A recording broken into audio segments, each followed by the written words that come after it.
My apologies, sir, please. No problem. Keep it short. Good evening, President, board members, superintendent, and members of the Normandy community. My name is Kyle Harris, and I stand before you tonight as someone who's dedicated more than 10 years of my career to the students, families, and community of Normandy, both teaching and coaching in the district. First, I want to say that my comments tonight are not intended to criticize any individual, and they come from a place of genuine care for the district and a desire to see Normandy continue to grow and succeed.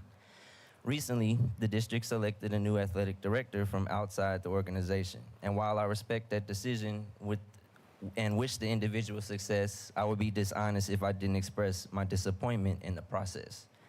As someone who's invested over a decade serving Normandy, pursuing leadership opportunities, earning advanced degrees, and preparing myself for this type of role, I believed I have demonstrated both the qualifications and commitment to be seriously considered. What was most discouraging was not simply that I was not selected, it was that I was never given the opportunity to interview, and after applying, I never received any communication regarding the position. For an employee who has dedicated years to the district, that lack of communication was difficult to understand. Even current staff, both admin and faculty, have vouched for me, so to not hear anything back at all was disappointing. When internal candidates who have demonstrated loyalty, professional growth, and committed themselves to the district are not afforded the opportunity to compete, it sends a message. It can cause dedicated employees to wonder whether there is truly a path for advancement here, or whether they must leave Normandy to achieve their professional goals. As educators, we encourage our students to grow, persevere, and invest in themselves, and we should hold ourselves to that same standard by creating pathways that develop and elevate our own employees whenever possible. Strong organizations can build leadership from within because internal candidates already understand the culture, the students, the families, and the unique challenges facing the district. Promoting from within not only rewards dedication, but also strengthens morale and retention within the district. And while there are certainly times when an external perspective is beneficial, I believe we should honestly ask ourselves whether repeatedly looking outside the district has consistently produced the results that our community deserves. At some point, we must ask whether investing in the people who have already invested in Normandy might better position us for long-term success. And my hope moving forward is that the district reviews its hiring process for leadership positions and ensures internal candidates receive fair consideration and communication, while continuing to intentionally develop future leaders from within. That being said, I still remain proud to serve Normandy because I believe in our students and this community. My comments tonight are offered not out of bitterness, but out of hope that we can continue to become a district where dedication is recognized and leadership is cultivated internally. Thank you for your time. Thank you. Thank you. Thank you. Thank you, Kyle Harris. We appreciate that. Thank you very much. Christopher Trahan, July recognitions.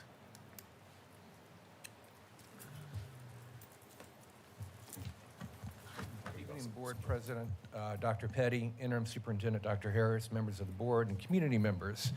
We want to call up Adam Yannick at this time. Please come forward.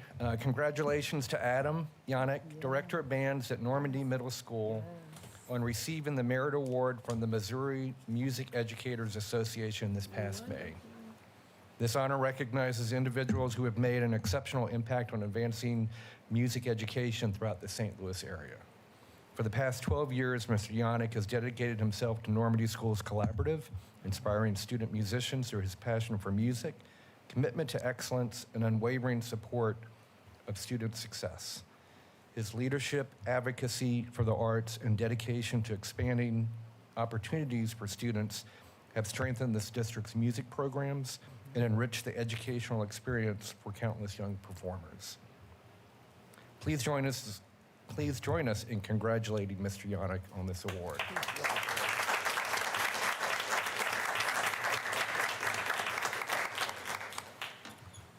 This is indeed a marvelous accomplishment, and we are indeed proud and very happy to have Mr. Yannick on our staff. As a student who attended college on a music scholarship, I can appreciate every day the work that he does. Let's give Mr. Yannick a big round of applause.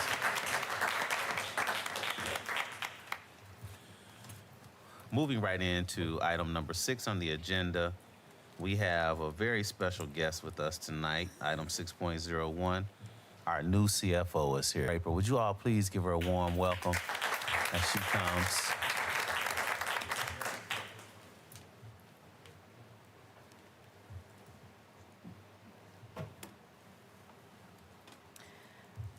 Good evening, Board President Petty, Interim Superintendent Dr. Harris, Normandy board members, and community. Good evening. My name is Lavinia Draper, and I am the new Chief Financial Officer for the district. I will be presenting tonight to you the amended fiscal year 27 expenditure budget, as well as our financial budget monitoring plan. The purpose of a budget monitoring plan is to ensure that we are being good stewards of district resources, maintaining fiscal stability, remaining compliant with district policy along with state and federal laws, and preserving the district's ability to provide high-quality educational services.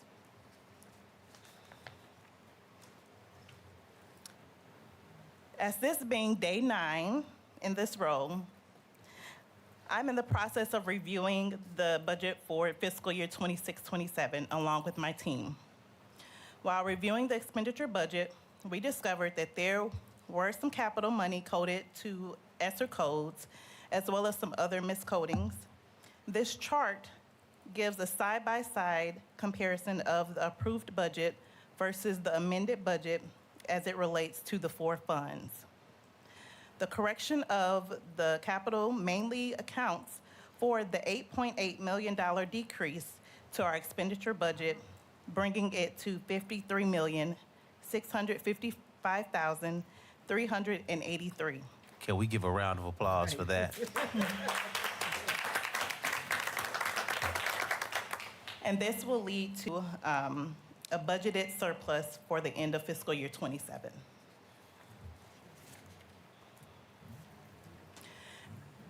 As we take a closer look at the amended fiscal year 27 expenditure budget, this is a depiction of the breakdown by building and department. A couple of things to remember on this slide. The 6300s, which is our purchase services, are where we house our contracts, and then our utilities are expensed out of the 6400 supply budget.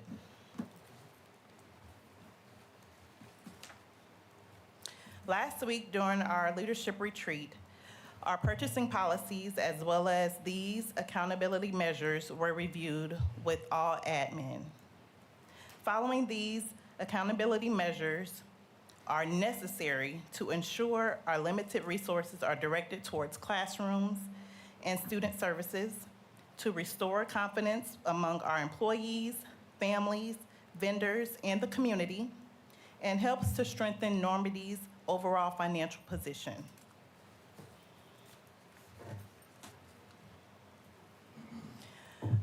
We have also put a few spending controls in place.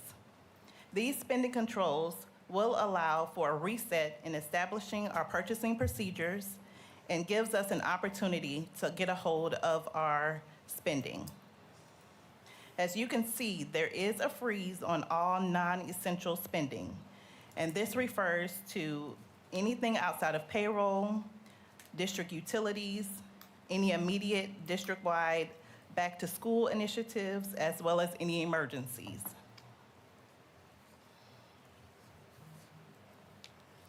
As we strive to improve our financial outcome, it's important to remember that every expenditure must be intentional, transparent, and aligned with student achievement. This is not a one-person or one district task. It requires the efforts of all district leaders. This is a team effort. Are there any questions? Well, before we entertain questions, I just want to say that a projected $8 million surplus suggests that we're off to one hell of a great start. Let's give Lavinia Draper a big round of applause. Questions, board members? Anyone have questions for Mrs. Draper? I don't have a question. I just like to say welcome, and also would like to say thank you for giving a very concise and informative and clear report. I really look forward to that, and I also want to say thank you for talking about the fact that it's a team effort. You know, even if it's a nickel, if we can use it for the children, that's what we need to be doing with it. So I really appreciate that approach. Thank you. Thank you. Anyone else? I do. Chair recognizes Director Deanna Davis Day. Good evening. Good evening. I welcome to Normandy Schools Collaborative. Thank you. It's good to have you. I do have a question. Is this our official budget amendment? Yes, I believe it's a part of the consent agenda. Okay. Director, can you speak in the mic? I thought I was. Can't hear you. Thank you. Okay. And I think that was my main question. I had another question. But I kind of skipped my mind right now. I'm sorry. Go ahead. I yield the floor. Thank you. Thank you, Mrs. Draper. We look forward to our continued collaboration. Thank you. Thank you very much. Moving right along with the superintendent's report. Next up is Dr. Tony Brooks with our report on MOU evaluation. This is our second read of all of the MOUs. The second read includes the evaluation process, which Dr. Brooks is going to present, and then the MOUs in the work session. The first read was in the work session. They were on the agenda for our most recent work session meeting. And they were included in diligent as well. And so our August meeting, these will be up for a board vote. Dr. Brooks, welcome and thank you. Thank you, sir.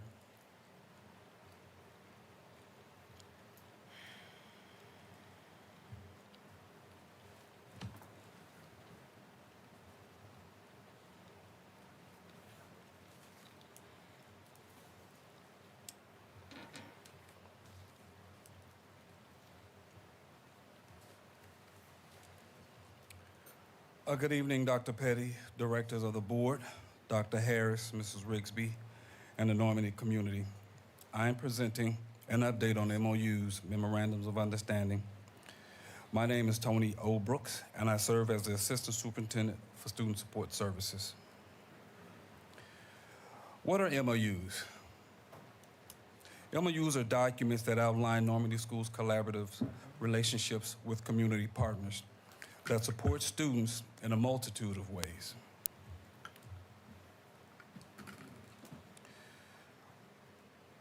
They are legally vested and are assessed through an evaluation process to ensure they have a positive impact on student life in and outside of the classroom.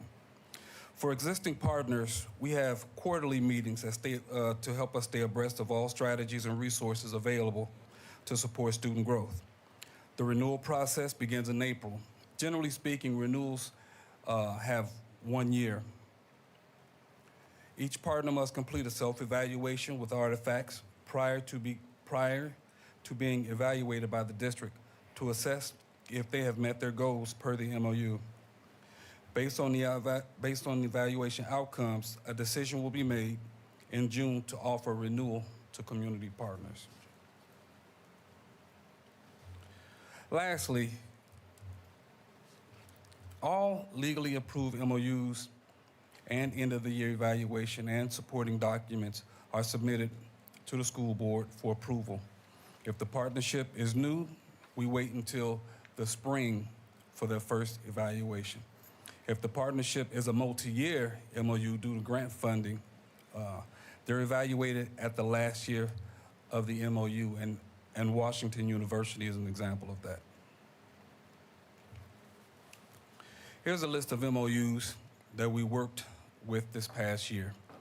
MOUs focus on the following service categories: mental health, physical health, academic support, parent and family engagement, and basic needs. One of our partners, Annie Malone, is a longtime partner that focuses on substance abuse prevention to reduce prevalence of youth substance misuse and youth mental health concerns. Their service categories are mental health and physical health. Another longtime community partner is Harris Stowe State University. I know we have alum in the building. Shout out to Harris Stowe. They host the TRIO Educational Talent Program that helps middle and high school students explore and pursue post-secondary education TRIO programs. Their service category is academic supports. Some community partners, as mentioned earlier, have multiple MOUs, such as WashU. One of their MOUs focuses on behavior and mental health by providing resources for district families by exploring the impact of barriers, services, and resources. And their service category for that MOU is mental health. Their second MOU focuses on disease care coordination, identifying and addressing determinants of care coordination, communication, and school-based management of chronic conditions, and to develop and implement interventions to support student youth with those chronic diseases. The second MOU service category is physical health. On this slide, you'll see MOUs that have been renewed, that have renewals pending. We have 2 new community partners this year and 2 federally funded contracts that are not MOUs. They are Mentors in Motion and Branch Top Solution. Those, again, are federally funded contracts, not MOUs.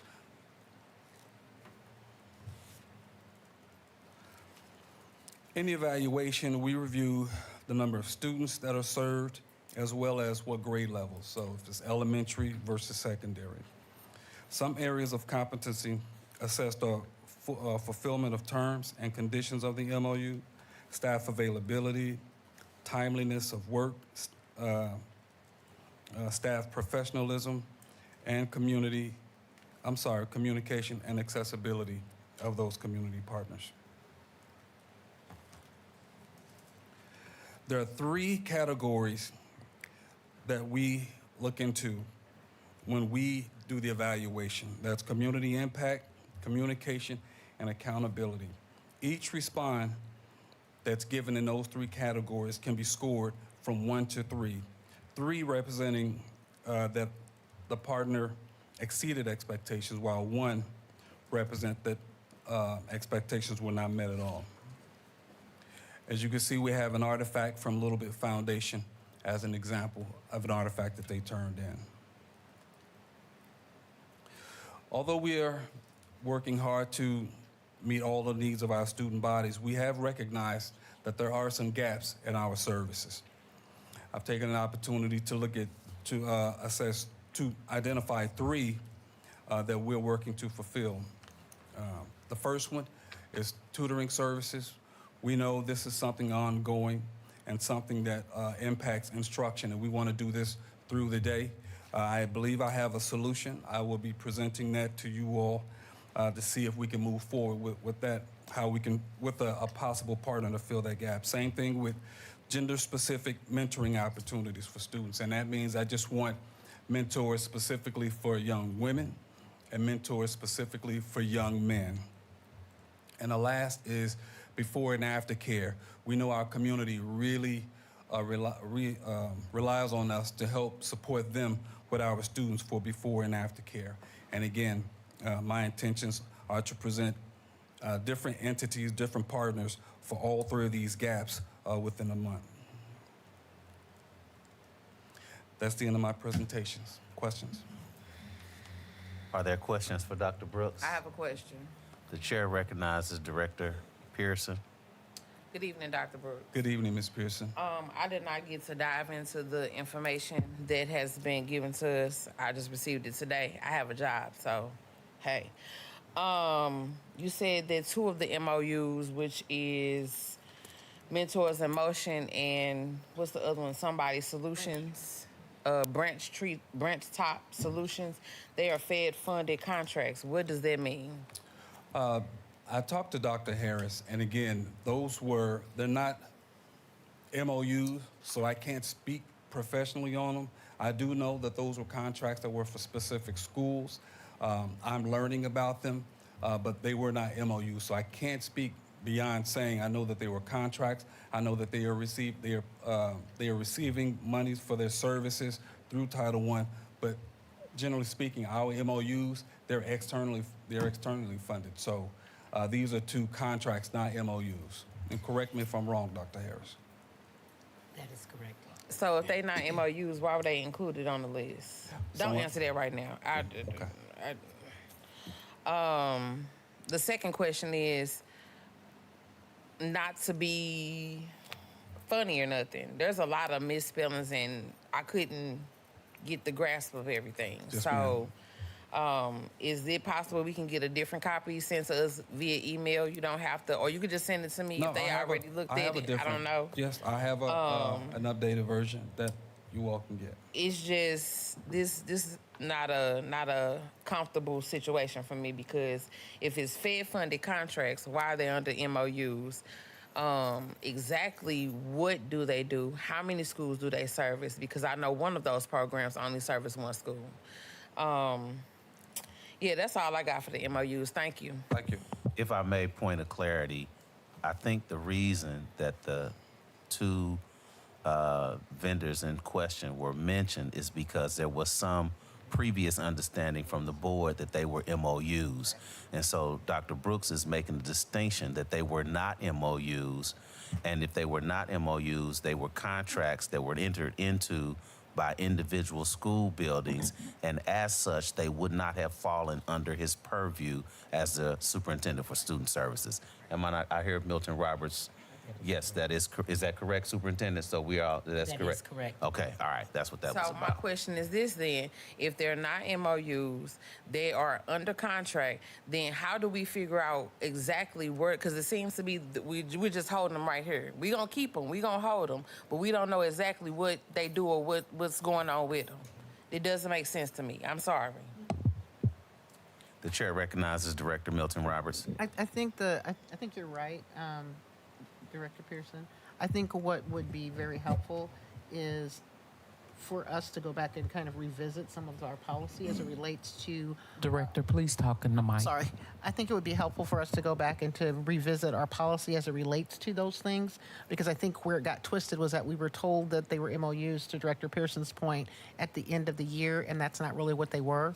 So if we have a running list of all the MOUs, a running list of all the contracts, then that would help that everybody, has what they need. The second thing that I would ask also is for the items that are that we're recommending for renewal, and it may be that it's out there and I didn't see it, okay? But do we have the evaluations for each of these? I know you did the evaluations. Are they out on Diligent or do? Yes, ma'am. There, We okay. have. There have been a couple of adjustments. Okay, that's what with I- this. okay. But yes, Okay. Evaluations as well as artifacts for everything. Okay. Every partner that's Okay. been renewed.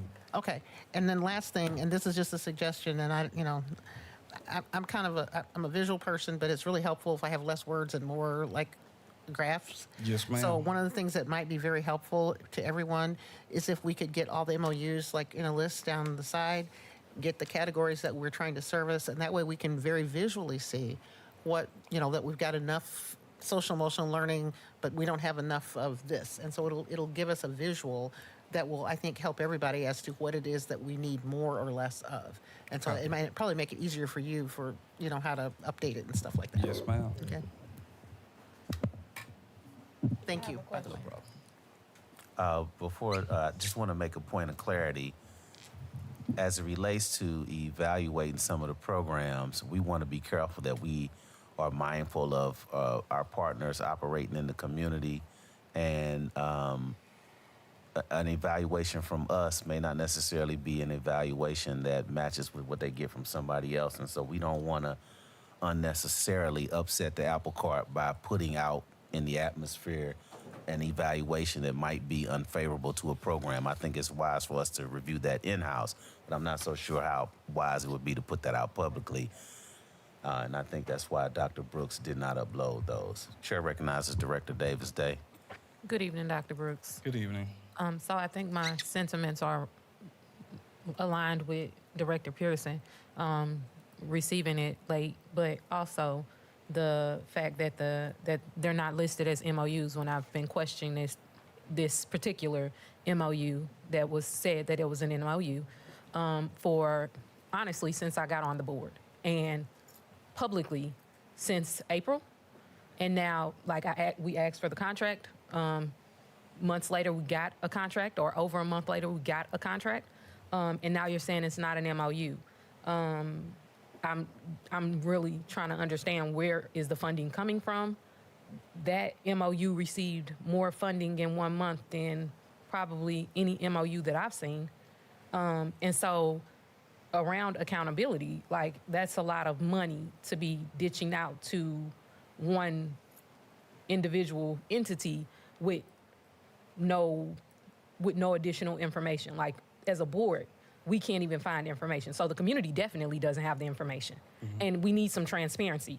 Not only to the board, we're accountable to the people that we serve, to the children. Correct. And so that's, like I said, that's a lot of money coming out of some pot that isn't going to them. So it's going somewhere else, and I'm not saying that they're not getting any services or getting any information, or it's not benefiting them, but we need some accountability around it. Like I said, I've questioned this MOU this is July, for months now. Okay. Yeah. Two things. First, regarding timeliness, the request for this wasn't before the time that we normally turn things in. So as soon as I got the request, the information was turned in. So it wasn't late. The request was made late. So I think you got things in a timely fashion. Unfortunately, no, I do it based on the request every year. That's one. Two, I don't supervise contracts. So I supervise MOUs. So I have nothing to do with those past contracts. So who supervised contracts? The person who, for instance, the contract that's at the high school is a contract signed between the actual company and the building principal who signed off on that. You So won't what see. about the other one? I don't know. I don't sign off on either one of them. So My nobody focus is MOUs. So I was asked to put this on here. I'm assuming for discussion, but unfortunately, I don't have a history of knowing anything about either of the contract. So we have a signed contract that nobody knows who signed it, who approved it. Yeah, Well, the I- board approved it because I remember it coming up of the board, but who brought them? So, point of order, Dr. Brooks has already established that this does not fall under his purview. So at this point, if there are no more further questions for Dr. Brooks, we'll excuse him from the podium and we can revisit this as a board with the superintendent. Thank you, Dr. Brooks. Thank you. Thank you. Dr. Harris, please.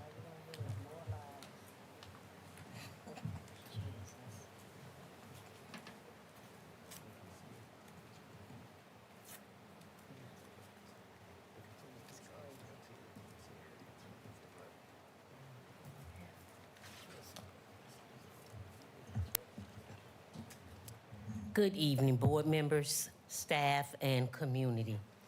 My name is Dr. Cheryl Harris, and I'm serving as the interim superintendent for Normandy Schools Collaborative.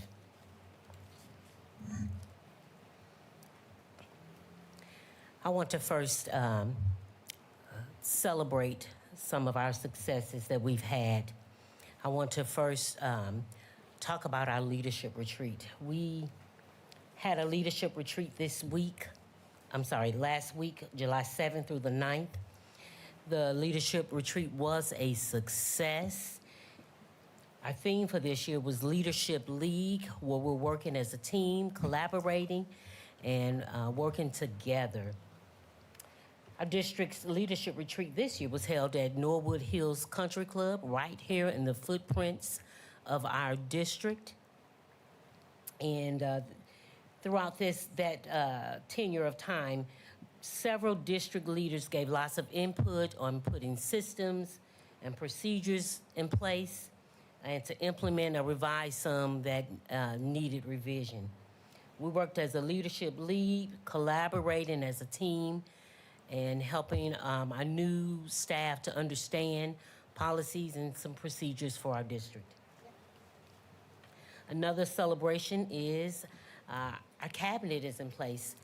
We've had to bring forth a new CFO, new HR, Chief of Human Resources, and we have combined one position into a Chief of Schools, which is our school improvement, and Assistant Soup for Curriculum and Instruction. We do have, along with our cabinet, we've added another member, Mr. Nelson, who comes to us with a wealth of information. And so we felt the need to add him on our cabinet as we grow as a team and make great decisions for our students. We had our first official meeting today. They're excited to come together as a team, working again in the best interest of our scholars. Next, a great celebration for us is our transportation plans for students has been solidified. The district has been working aggressively, pursuing at a feverish pace, defining and outlining a transportation plan for the upcoming school year. A committee was devised that met weekly and sometimes twice a week. And during those meetings, the committee discussed multiple plans that included the releasing of our current provider, or discussing reviewing negotiations for lowering expenses with a current provider, possible in-house management plan, and exploring different companies to outsource for that department. And after careful consideration, we found it to be in the best interest of our scholars to work with the current provider and negotiate the cost of services.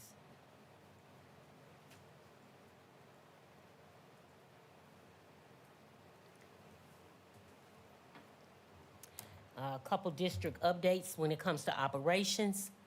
Operations is working hard, cleaning buildings and preparing our school sites for the following school year.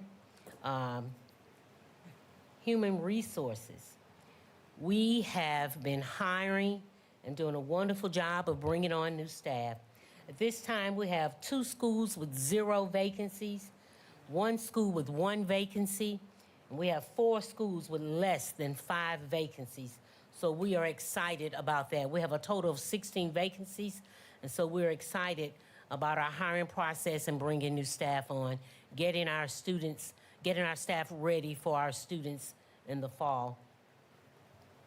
We have a district-wide literacy plan where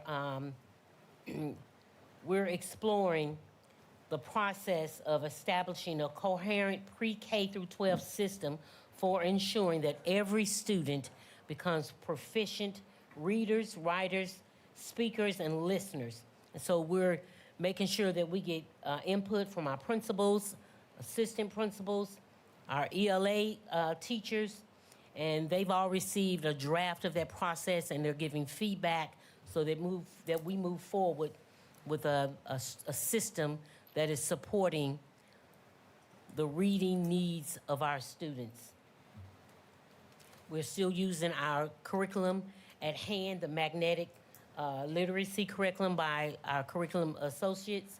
And this is the curriculum we've used for a few years, but what we're doing is trying to fine tune it to make sure that it continues to be aligned with the needs of our students. This is a curriculum that is indeed aligned with the Missouri state standards. And so we believe that with reviewing it and making sure we have a plan in place, it can support the reading levels for our students. We know that we have some deficits in those areas, so this is one of our top priorities.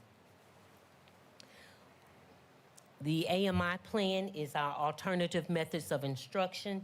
The Missouri Department of Elementary and Secondary Education is now accepting those plans, and they must be approved. I'm sorry, I'm hitting things that I shouldn't be hitting. We must make sure that plan is approved and submitted to DESE by July 31st.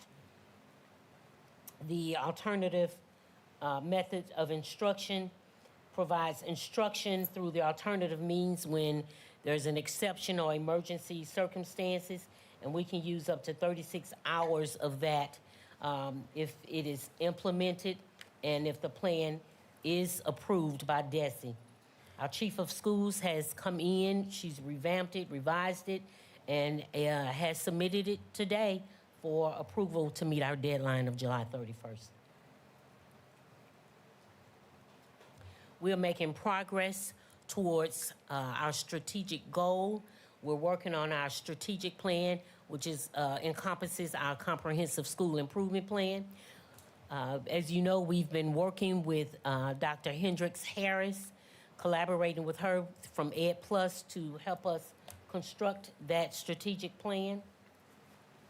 With our new cabinet members in place, we are reconvening to complete the previously planned efforts, and a planning session is being planned for next week. Many of you should have received invites, and the purpose of revisiting the strategic plan is to put those developing next steps in place. This committee is composed of school district leaders, teachers, board members, community members, and students.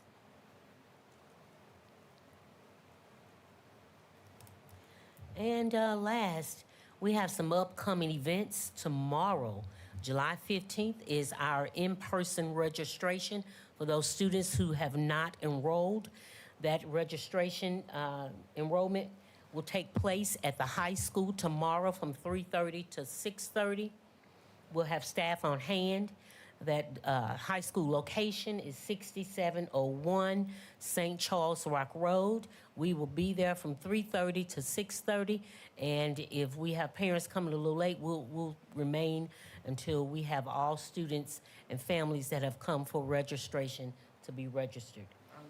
Our Beyond the Backpack event is August 8th. It is being held on our EOC campus. It's from 10 a.m. to 2 p.m. Staff and teachers return on August 10th. August 14th is our Convocation Day, and August 24th is our first day of school, and we are getting ready for that. That concludes my report. Are there any questions? I have a question. The chair recognizes Secretary Taylor. Thank you for your presentation. I have a question. You said that we have 16 vacancies. Is that district-wide? I'm speaking of the schools.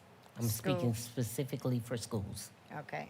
So what are we doing as far as recruitment? Because that's been one of the things that I've been concerned about. I have driven around in the community. I don't see any advertisements. I don't hear anything on the radio. I haven't seen anything on the television. And so we know at the end of the last school year, we lost quite a few people. We did have some resignations as well as some terminations. So what are we doing about that? Because as you say, we want to make sure that we have enough staff in place come August the 24th. Yes, Ms. Taylor, we do.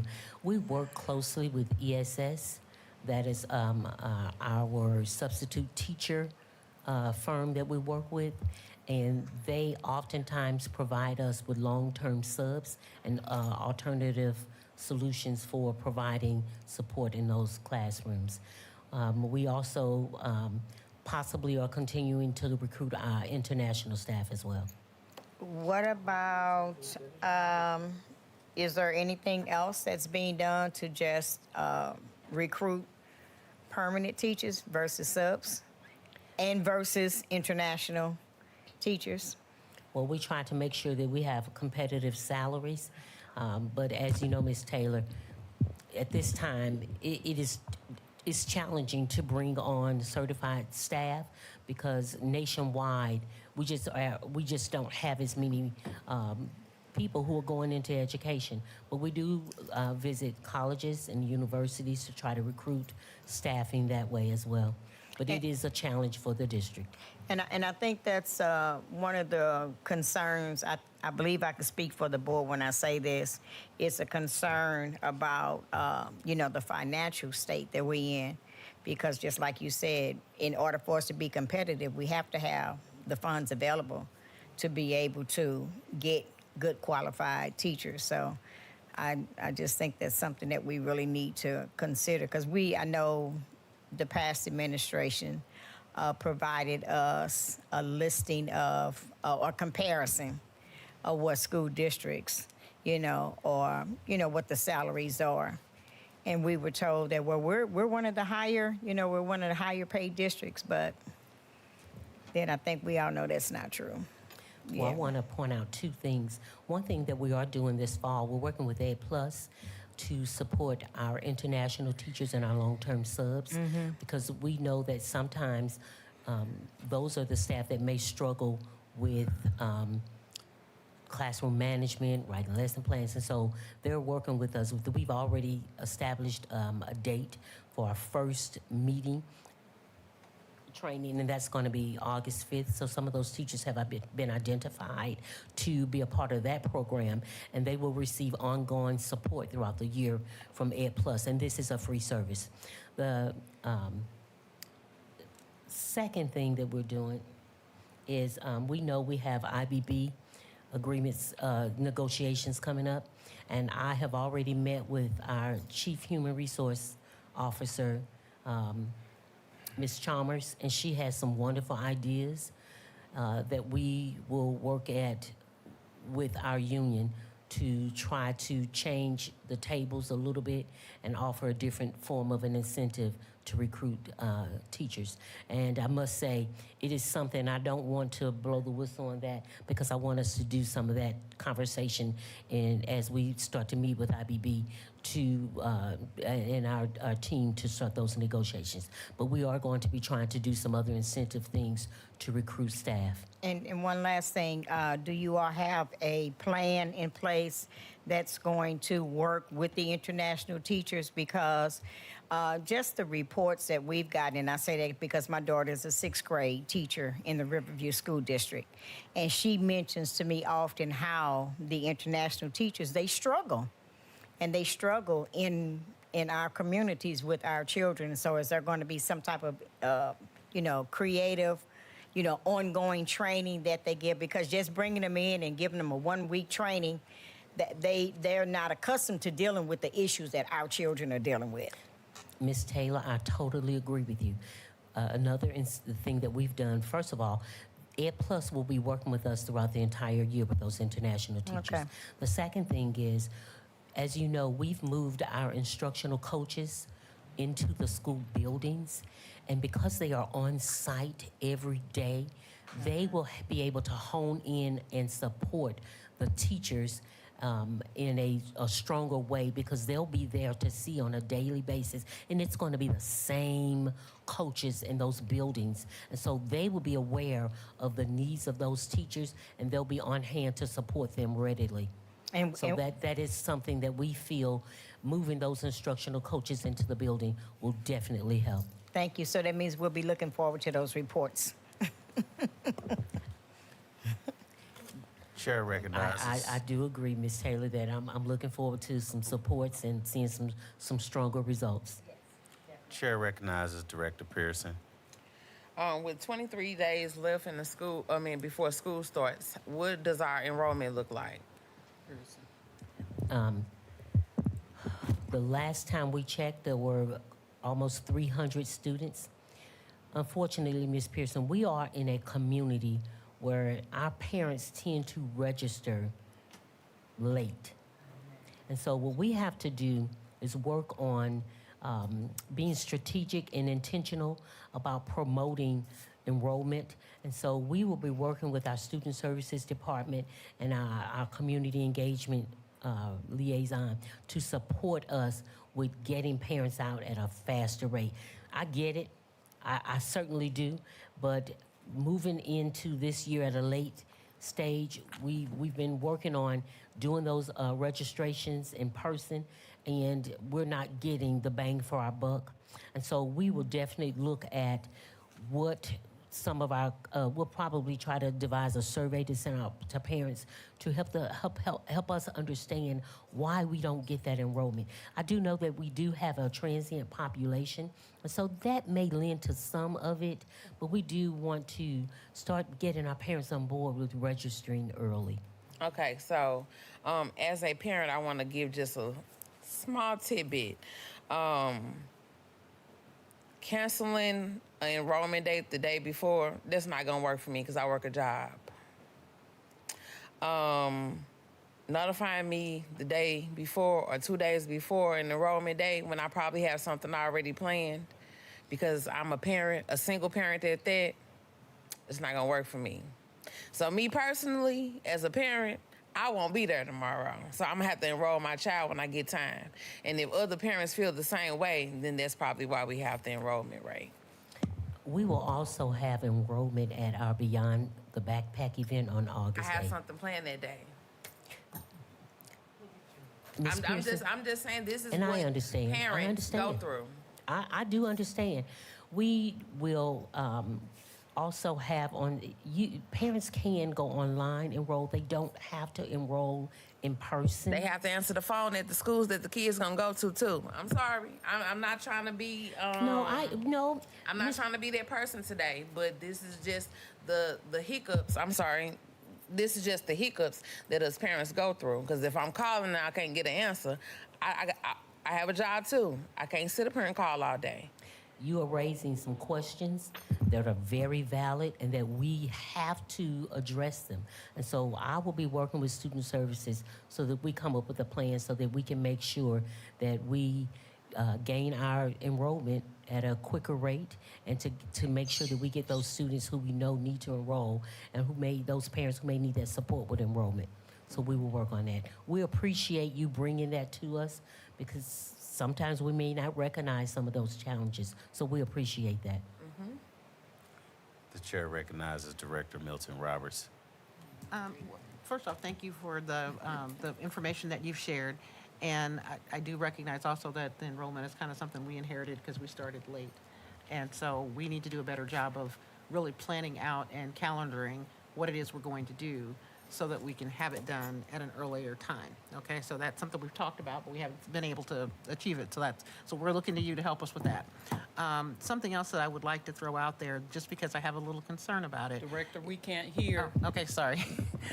Oh boy, rarely am I told that I'm quiet. Rarely am I told that I'm quiet. Something else that I would like to just kind of put a bug in your ear to, because our students sometimes enroll late, it makes it very difficult at the building level for them to sometimes plan, how many kids are going to be in the class and, those kinds of things. It makes it very difficult. And so putting it out there to say that that's a challenge so that our HR director can hear that. But also, one of the things that we've consistently been speaking about is the fact that because we have children at such varying degrees of attainment in each of the different classrooms, we really need to be striving to have as small a class size as possible.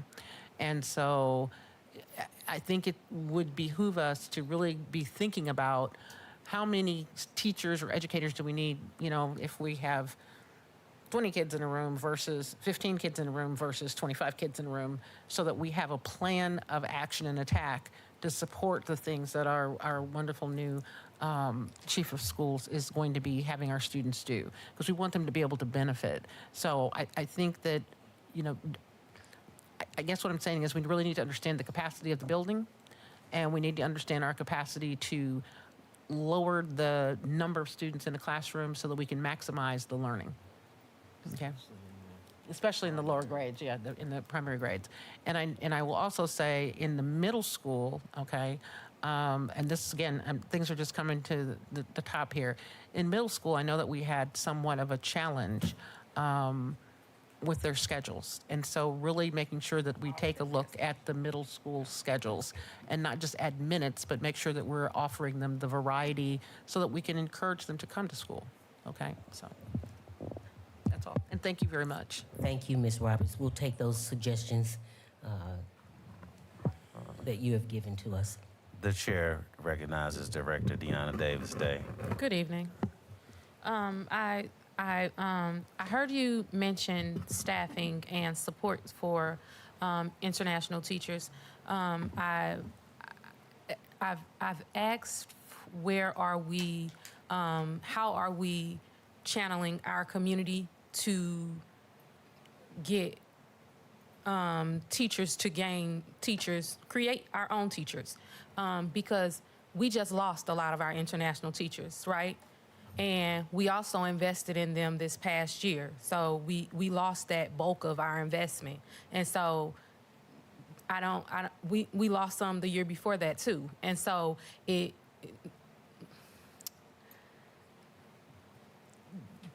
past shows us that they're most likely not loyal to our children or our school district. And that's we have to find people that want to be here, not just looking for opportunities, not looking here and there. We have to find people and ways to keep them, because it's our responsibility to keep those people, to keep people where they want to be, even if they want to be kept. And so money is an issue, but sometimes it's just literally motivation and loyalty. And so children in our children are sometimes hard to service. I understand that. But I think we would get more. Statistics show us that we would get more from teachers that come from that area. They would more likely stay with our children. Our children cannot afford the inconsistency. They cannot afford turnover. They cannot afford for people to keep coming in their life and walking away. They need people that are committed to them. And so I've brought this up this entire time that I've been on this board, is that turnover we're not going to get anything out of our kids if we see these turnover rates every year. And so this year, we did have people that retired, but we had a lot of our international teachers walk away from us. What I'd like to do, Ms. Davis-Day, is put together an incentive plan where we are not just incentivizing our staff, but showing their appreciation and also grooming them and helping them to grow as teachers and as long-term subs. There are a couple of things that are in place. The state also offers staff a different pathway for certification through recommendation by the superintendent if they complete a 2-year plan of excellent experience in teaching. And so if they have, let's say they're challenged with taking the test or they've completed the coursework, if they work with Normandy or any district, but I'm going to speak to Normandy. If they work with Normandy and they are successful, we're going to be recommending, writing that letter and recommending them for full certification. So that is one incentive. The other incentive that we're looking at, I received an email this week from, I believe, UMSL. I think it's UMSL. In October, they have a Grow Your Own program where they are inviting high school students who are interested in education to come and meet, and they're going to start talking to them about the education program. In fact, I sent that to our high school principal, Dr. Cobb, and to our chief of schools, Ms. Sharp. And so we're going to be working on recruiting from within, looking at students who may be interested in education. I know it may take them, a couple years to get in place once they start college and pursue that degree, but that's one way to have our students and our community return to us. But I think an important thing that we have to do to retain our staff is to make sure that we are doing some things to incentivize our staff. And so we've been talking, Ms. Sharp and I, and also Dr. Brooks, we've already been talking about, and along with the Legacy Center, we've been talking about putting some things in place to incentivize teachers to promote their success. And I think when teachers find that we're promoting their improvements and the things that they're doing and the hard work that they're doing, they tend to want to stay, and they are proud of their work and proud of where they work. And so we're working on putting a plan in place so that we are providing those incentives and promoting staff and letting them know how much we appreciate them. Whether it be through attendance, growth in student growth, those small things, when you start to show people you appreciate them and you recognize their efforts, that goes a long way. And so we plan to do some of those things. The chair recognizes Director Milton Roberts. First off, thank you for what you just said, because I think that there's a fallacy that we're losing teachers all the time because of pay. That's not true. We did a comparison, we looked at the salaries, and oftentimes, not most of the time, when people leave jobs, they don't just leave jobs because of pay.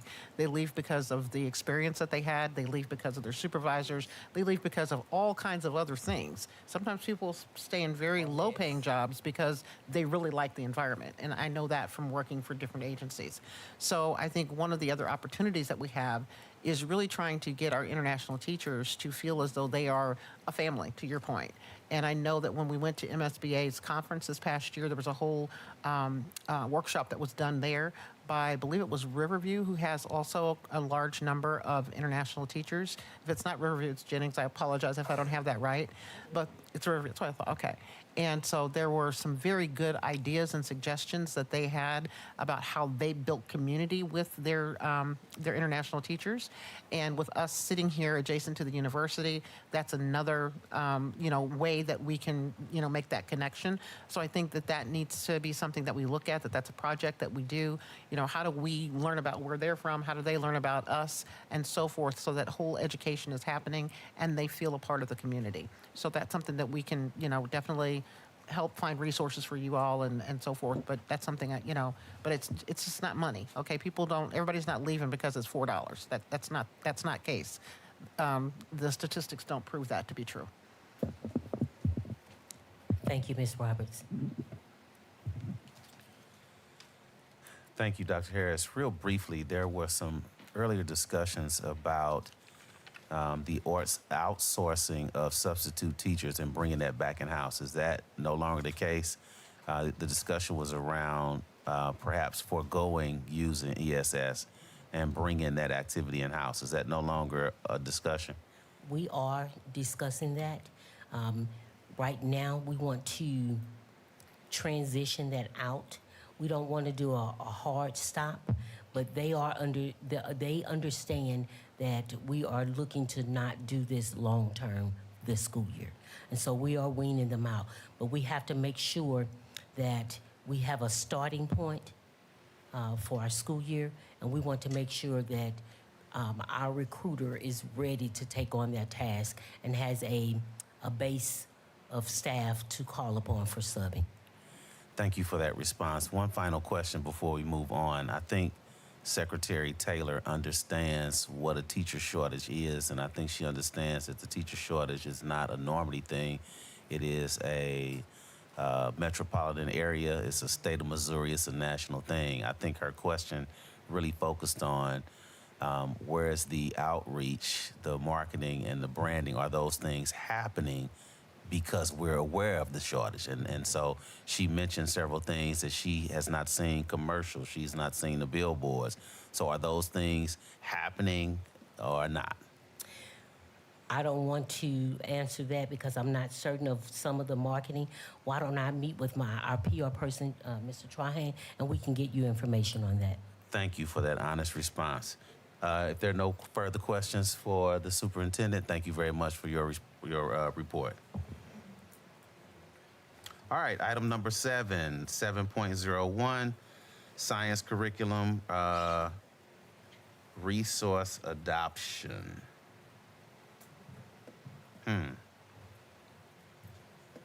Is that the synergy?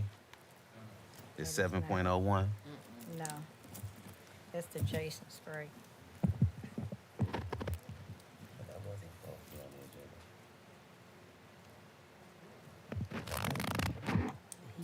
This is to purchase the books for the rest of it. Yes, it's synergy, but this is for the books. And so he was making himself available so they. We good? All right.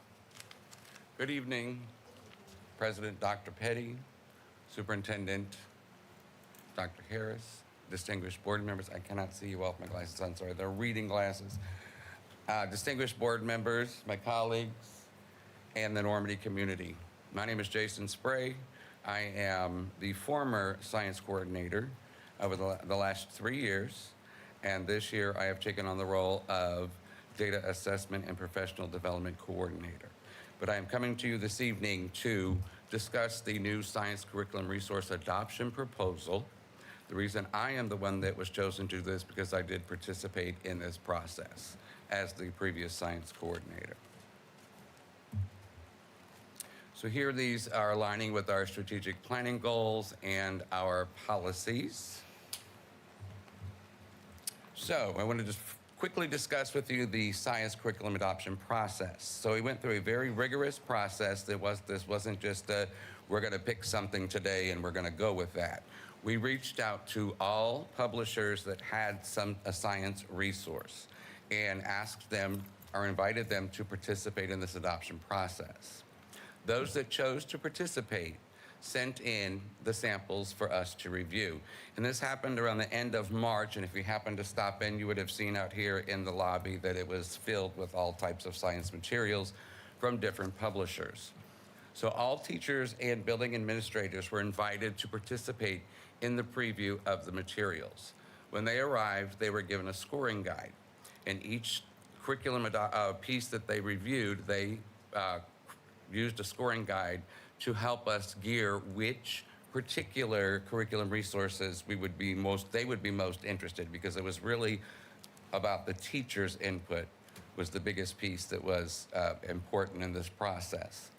Once we had those scoring guides completed, and that happened over a 3-day period, it wasn't just a one-time thing. 3 different evenings, the teachers and administrators had the opportunity to come. And those scores were then tabulated, and we chose the top 3 or 4 publishers to come and present to our science committee. The science committee consisted of those teachers that specifically came out and reviewed those materials prior to these presentations, because they put forth that effort, so we invited them to be on our committee. Once the committee members gathered and listened to the different publishers. So we had a K-5 publisher, and then we also had a 6-8 publisher. They could have been from the same company, but of course they're different materials. During those presentations, the science committee members scored those presentations as well using a specific scoring guide. Based on those numbers from those presentations, the top 2 publishers for K-5 and 6-8 were then further discussed as a committee, and then the committee decided on which resource that was to be selected. So the committee decided to go with Experience Science, which is through SABAS. SABAS, the Experience Science program, brings science concepts to life. It aligns with the Missouri Learning Standards as well as the National Science Standards. It creates a dynamic, motivating, interactive experiences, and it has multi-dimensional learning. Well, what does that mean? It reaches all learners by providing short reading passages. There are writing activities, inquiry projects, student collaboration, hands-on activities, and there's also a digital component for those that are visual learners. They have videos, they have interactives. It also provides the teachers with presentations, so they don't have to spend hours coming up with a presentation. It's already created for them, and then they have the opportunity to go in and actually modify that particular presentation to meet the needs of the students. And it also comes with the assessments. So for the K-8 Experience Science, these are the materials for each grade level. Each student will have their own textbook, which is an actual consumable, so they will actually write in those books. They have bilingual vocabulary cards, and I feel that's really important with our district now because we're getting so many of our bilingual students, so that will help them to learn the science concepts, but in their own language. There are also bilingual station cards. Of course, we get the teacher's guides. We have the topic reader classroom library, so those topic readers pertain specifically to the content that they are learning at that time. Have the digital platform access and the materials kits for 1 year. Now, let me briefly discuss about these material kits. So it's the kits are a year-to-year purchase. Now, I don't want anybody to say, well, oh my gosh, we got to purchase stuff every year. The stuff that has to be replenished can be bought at the dollar store. Very simple materials that they will be using in these kits that can be replenished at a very, very, very, very low cost. And for our high school, so this is actually a renewal. This is not something new for our high school. We have experienced physics, experienced chemistry, and then Miller and Levine biology. So for all three of those content areas, they will all have access to the digital courseware. We already have the textbooks, so we don't have to purchase those. And then for biology, the only book that we will want to purchase is the Foundations Workbook. Now, what this book does is it actually provides a beautiful outline of the chapter that they will be studying. So it helps them to take, it's like taking guided notes, which is very beneficial, especially when it comes to this biology, because that is a tested area. So we really want the students to dig into that text and not just, read it and see, I read it. No, they have to take notes while they read. And that also aids in their comprehension of what they are reading. Okay, the big piece, the cost. So for the K-5 Experience Science Program, this is a 6-year print and digital contract along with professional development every year. That cost is $251,000. The Experience Science for 6 to 8 is also a 6-year print and digital plus PD at $128,000. Then we go to our high school Experience Chemistry and Physics. Those are both 4-year digital only because we already have the textbooks. That's $10,000 each. And then Miller Levine is a 5-year contract with the Foundations Workbook and the digital for $37,000. There's the total cost of $441,000. Now, this is a huge investment, but this investment will last us for 4 to 6 years, depending on the grade level. I know it's an upfront cost, but every year after this, all those workbooks come to us with no cost. So I don't know why publishers do this, I guess to rope you in. They want that money up front. So, I could talk to them and see if we can get on a payment plan, but I don't know if that would work. So, before I answer any questions, my ask this evening is for you to approve this new science curriculum adoption so we can level up our science instruction. Any questions? Are there any questions? I have one. The chair recognizes Director Pearson. Good evening, Dr. Spray. Good evening. Can you see if they can put us on the payment plan? I would absolutely love to do that for you. $441,123.23 is a lot since everyone is saying we don't have a lot of money. So a payment plan will be sufficient for the group. I will talk to my person tomorrow. Chair recognizes Director Deanna Davis-Day. Good evening, Dr. Spray. Good evening. What other SAVIS curriculums do we use? I'm sorry? What other SAVIS curriculums do we use? This is the only science. SAVIS is the only curriculum we use as science at this Science point. is the only. Yes. Okay. What other districts use their science curriculum? I don't have the information off the top of my head, but I know there are quite a few in the area. In fact, one of our neighboring districts is actually investing in this next school year. But I could definitely get that information to you. Science should be hands-on. So you just explained that they're going to have a book and some simulations in front of them? No, ma'am. There is a textbook component, but there are also inquiry-based hands-on activities as well. So they read about it and they do it. But you are right, science is more hands-on doing. So the book leads the activity. I'm sorry? So May we see this curriculum before we approve $500,000 on it? Certainly. Okay. All right. So if I recall, what you're saying is that the book informs what they're about to study or learn and gives them the setup. Correct. Then they have to go do the hands-on activity. And then what they're doing is evaluating and observing and all those things that you do in science in your workbook of what it is that you've learned. Yes, ma'am. Okay, I just want to make sure. Okay. I'm sorry, I have one more question. You said this was a renewal? For the high school. For the high school. So what were we using prior to this curriculum? For elementary? For element, K through 8. K to 8, last year, middle school actually piloted the Savas program. And then K-5 was doing Project Lead the Way and Mystery Science. Before they piloted, what were they using? Before that was MySci. My, MySci.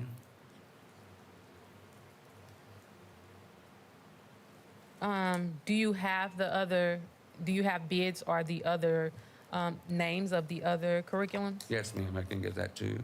Okay. Okay, thank you. You're welcome. Are there any other questions? Was there an evaluation done similar to the evaluation of the MOUs? Was there an evaluation done that told us that we needed a new science curriculum? Well, in the past, we have been used MySci, and we had used that for multiple years, and we were not getting the results on our state assessments that we had expected using that program. And this is actually across the St. Louis area that a lot of districts have moved away from MySci and have gone on to other curriculum resources. I have a question. Chair recognizes Secretary Taylor. Good evening. Good So, evening. so if we were to accept this program after the 4 years, say for high schoolers, so once they move on, or basically, I guess what I'm asking is, what happens after the first 4 years? Because this is going to run us, what, $441,000 a year? Or is that for No, ma'am, that is for this term? that is for 4 years for the high school and 6 years for K to 8. Okay. 1 year for the high school and 6 for the, Yeah. okay, thank you.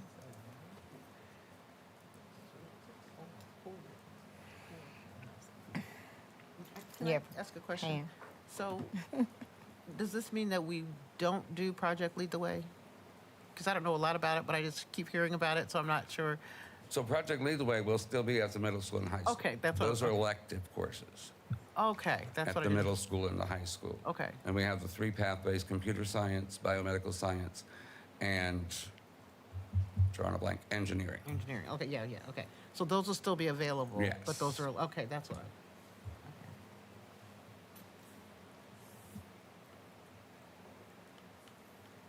Okay. This is crazy. Is there a motion? I motion that we table the approval of the science curricular adoption until the full board has a review of the products. A motion is on the floor. Is there a second? Second. It's been properly motioned and seconded, Madam Secretary, by roll call vote. Yes, sir. It's been a motion by Director Pearson, seconded by Secretary Taylor, to table the approval of the science curriculum. Now individual voting. Director Milton Roberts.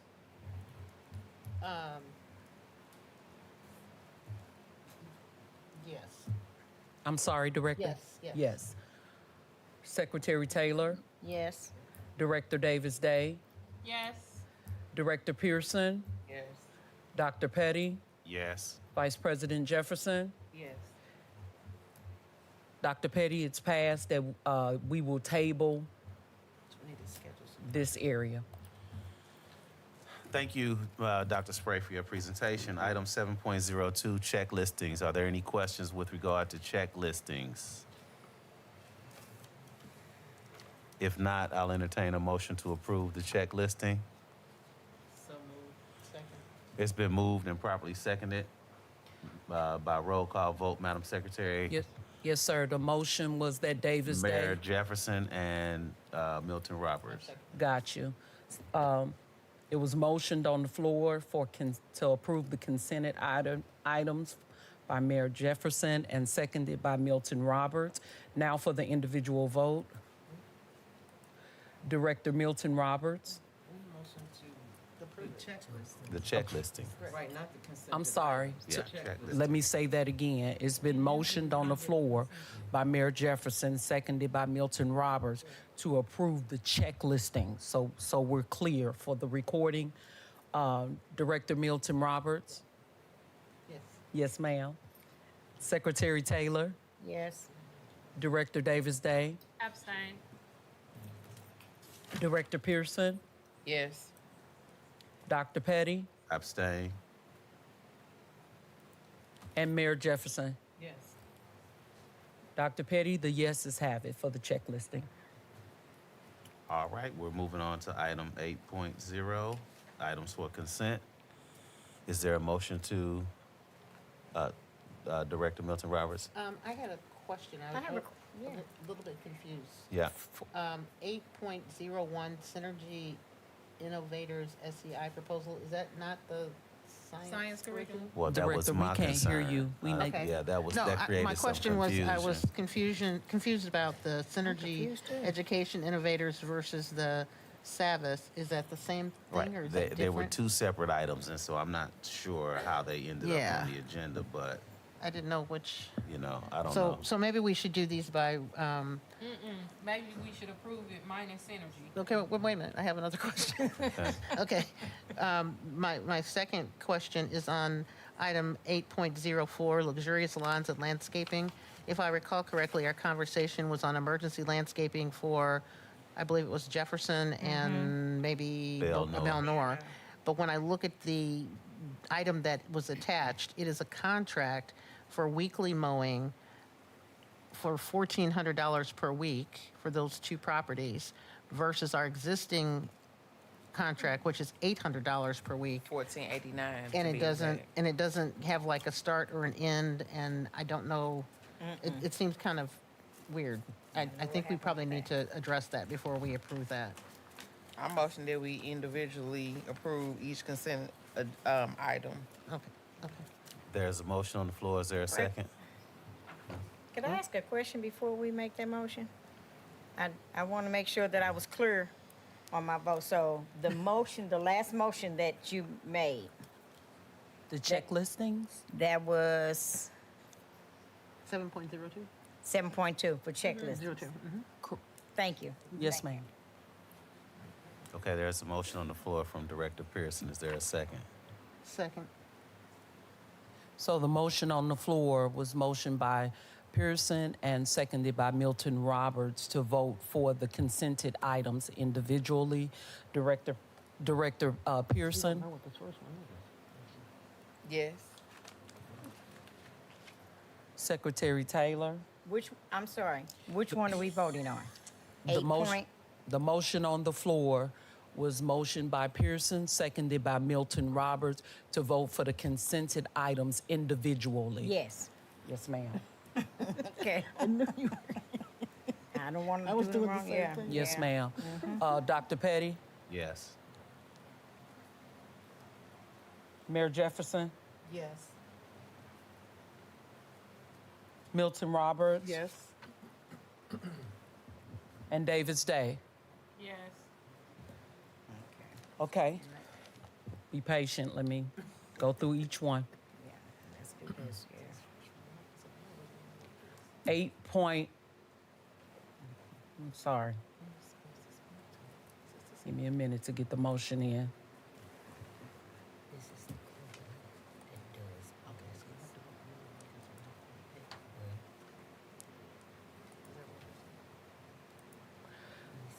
We're going to vote individually on 8.01.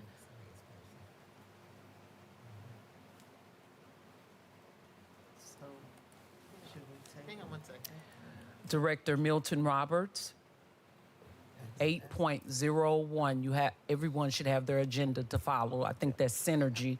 Well, point of order, there's a motion on the floor. The vote has been called. Yeah. We're taking a vote. I'm going to abstain. Huh? 'cause I'm not Okay, sure. all right. She abstained. Next. For synergy, Yes. Yeah. Yes, for 8.01. 1. Right, all right. Yeah. Secretary Taylor, I'm gonna do a no. ma'am, No. no. Director Davis Day, No. thank you. Director Pearson, Abstain. Dr. Petty, No. Mayor Jefferson, I abstain. Dr. Petty, the motion failed. Please proceed. Yes, sir. 8.02 for individual voting. I'll put the motions in later. Director Milton Roberts, Yes. Secretary Taylor, Yes. Davis Day, Yes. Pearson, Yes. Petty, Yes. Jefferson. Yes. Dr. Petty, it passed. 8.03. Just a second.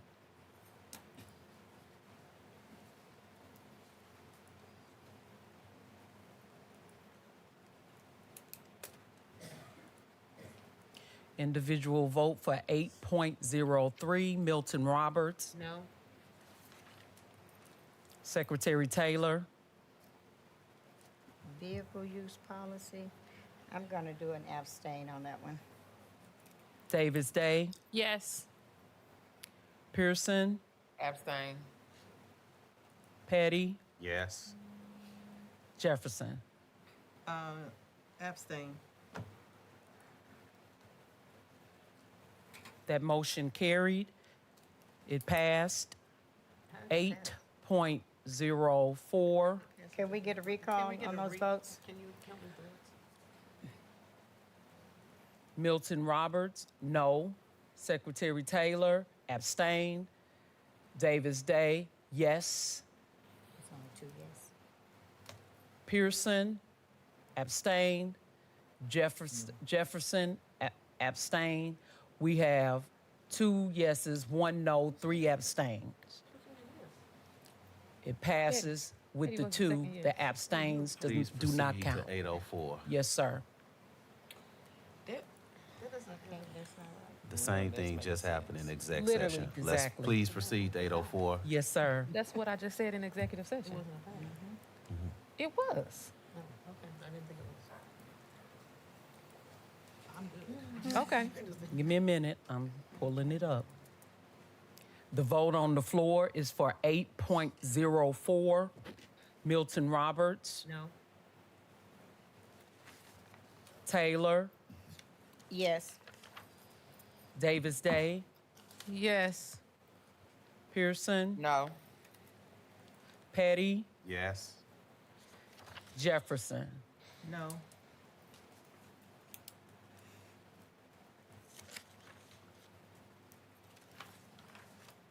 50-50, motion fails. Please proceed. Yes, sir.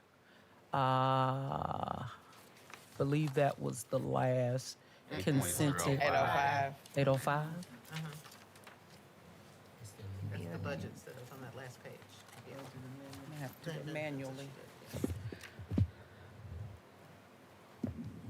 805 is the vote on the floor. Individual Pearson, Yes.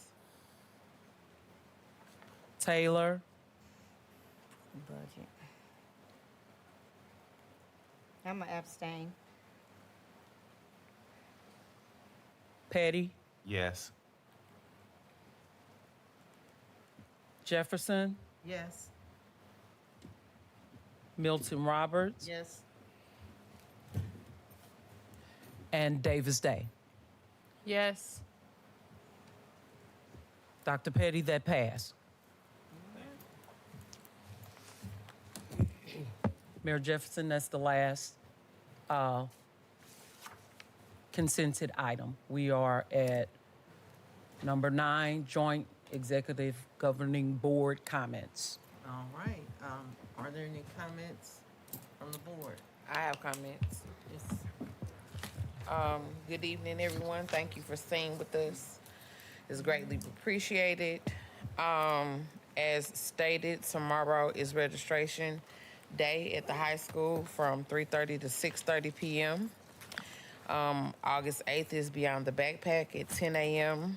A big day is coming up. Well, let me go back.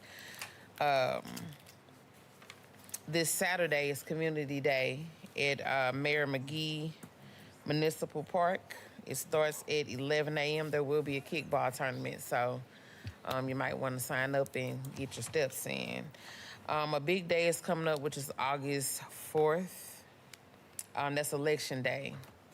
There's a lot of very, very, very important items on the ballot. So I do not do any suggestions because that is not my role. But the very important topics are the U.S. Rep, the state auditor, the state senate, the state reps, the St. Louis County Executive, the St. Louis Prosecuting Attorney, the St. Louis County Assessor, the County Council, Amendments 1 through 4, Prop U and Prop C. Please do your research before you make your votes, because when you make your votes, you put people in places where they may or may not should be. Lastly, I want to say the 24-1 took a great loss by losing one of our mayors, the Village of Hillsdale Mayor Dorothy Moore. She was 94 years old. She served as mayor in Hillsdale for 50 years. And she was one to reckon with. If you know, you know. If you don't, research her and you will see. But she was a lovely lady. Every time I encountered her, she had wise words and leadership for me. So I appreciate gracing her presence. Everyone has an opinion. The question is, which opinion is actually relevant to the journey that we're going through, and which one is just talking to her. Thank y'all for staying. Have a good night. Any other comments from board members? I do. Oh, no. You go first. You go first. I just wanted to say, first off, thank you to everybody for coming and for hanging out with us this evening. I want to give a little bit of a shout out to Normandy High School. We had a Normandy student that this year attended both the Missouri Department of Transportation's Youth Transportation Conference, which was held in Jefferson City, Missouri, on Lincoln University's campus, and then they actually came to St. Louis and hung out with me here in St. Louis for a day. They got to experience and do a little bit of everything as it relates to transportation, and so I was very excited to see a Normandy student, Kayla Wilson, participate. I also wanted to also shout out to that same student because she was able to also participate in the University of Missouri St. Louis's engineering camp that they had on campus. It is both of these opportunities are opportunities that are open to students across the state, but actually really for Normandy as well, because we're right here. And I would really like to challenge our parents and challenge our educators to get more of our students into these wonderful programs. Both of these programs were, they were worth a whole lot as far as resume building, networking, literacy, STEM, the list goes on and on. Plus, they got to meet some neat people and to do some fun things and get exposure to some career options. As we have those kinds of opportunities for the people that are out there in the community as well as the people in this room, we need to know about those things so that we can get our students involved in them. Our kids are not just machines that go to school. They need enrichment, and that means that they need to play chess, and they need to play soccer, and they need to go do volleyball and go to the arts and so on. And if we don't do those things, we're shortchanging them, because every one of those things, every last one of them, helps them with literacy and with math and with science, okay? So every one of them. I want to also share that Millstone Weber, which is another transportation-related company, they have a program called Project Pave that they do annually. And basically, it's paving the way, building for the future. And I just want to let you know that I met some of the young people that were in this program. They spend time working on STEM in construction. They have monthly interactive sessions, mentorship and career guidance, construction tours, industry site visits, and so on. These opportunities are out there for our kids. And it is really sad to me when I go to these things and I don't see Normandy kids. So I want to challenge every one of our educators, every one of our parents, every one of our community leaders to make sure that as you see these flyers, because I'm just going to keep sending them out and pasting them on the wall, I want to see Normandy kids in these opportunities, because that's the way we make them soar. Okay, sitting in a room for hours and hours and hours is not how you learn. You learn by touching, seeing, feeling, doing, and experiencing. And so I really want to challenge you all to do that. And then I want to say one last thing, and that is in our footprint, we have 2 libraries, not 1, but 2. And everybody in our district needs to have a library card. If everybody's not reading at least 15 minutes a night, I'm going to challenge you to do that as well. Because we're sitting here and we're saying that literacy is a challenge for us. But I don't see the parking lot overflowing at the library. On their website, they have a whole program for adults to teach them how to help their children with literacy. We need to all be on top of that and doing that. There's a program at the library right now. There's a bookmark competition. There's some other competitions so kids can win prizes. They have weekly story hours. There are book club readings. We have to all take responsibility for our kids' learning. It is not just the school and it is not just the kids. It's all of us. And so all these opportunities, when you hear about them, see them, shoot it to me, shoot it to Dr. Brooks, shoot it to Chris Trahan, whoever, so that we know what these things are. If you're in an organization that offers a scholarship, you owe us and the children, you owe us that information so that we can get that to the kids. It is not fair that our kids are not getting these opportunities, okay? And when you ask them, they say, I don't know, I didn't know, okay? That's adult mess. That's not kid mess, that's adult mess. We've got brilliant kids, but we've got to bring the stuff to them so they can excel. I have nothing else to say, but have a wonderful week. Good evening. I'd like to thank everybody for coming out tonight. And I'd like to, per usual, thank the parents that send their children here, our teachers that come here and service our children, and our staff, our administrators who put in the work as well. So last week, there was a meeting that was canceled. And I think that we need to be transparent. Our community deserves transparency. And the way that the meeting was canceled didn't give me transparency at all. And I think that for the sake of this community, our community deserves transparency. Thank you. A meeting or an event? I don't know what it was, but it was canceled. It was an event. Understood. That was a board work session. The work session. It was a work session. It was canceled. Oh, the work session? Oh, okay. Yeah, I know what was supposed Well, to be going on. you're right, we had a work session and an event canceled, so we do apologize for last-minute cancellations. I'd just like to request that everyone spread the word about enrollment being active and ongoing. I'd also like to thank you for sitting and enduring this meeting with us. I know that time is precious and it's something that you can't get back, so I thank you for coming. I'd also like to welcome our new members of our executive leadership team, and we look forward to working with you. And I, too, want to echo what Director Pearson said about please get out and vote. There's one more amendment, and that was number 5. So we've got 1 through 5. 5. Yes. Oh, yeah. I was waiting on you. So, Don't let the commercials fool y'all. yes. So again, thank you for your time. Have didn't a ask. wonderful evening and a wonderful week, and You we'll didn't see give you me- later. Oh, and You didn't look my way. I'm sorry. That's okay. Would you like to? Yes. Okay. Thank Sorry you. about that. Thank you all so much for coming out tonight. And the one thing that I would like to say is, I hope and pray that parents, even though you're not sitting here in the seats, I hope that they are going on to the website and they are viewing these board work sessions, because everything that we do, we are doing them for our children. There are so many things that's going on. So much is going on in the atmosphere, in the area, in the community, and people need to be aware of what's going on. And so it is our job as this board. We are trying to push Normandy. We're pushing the superintendent.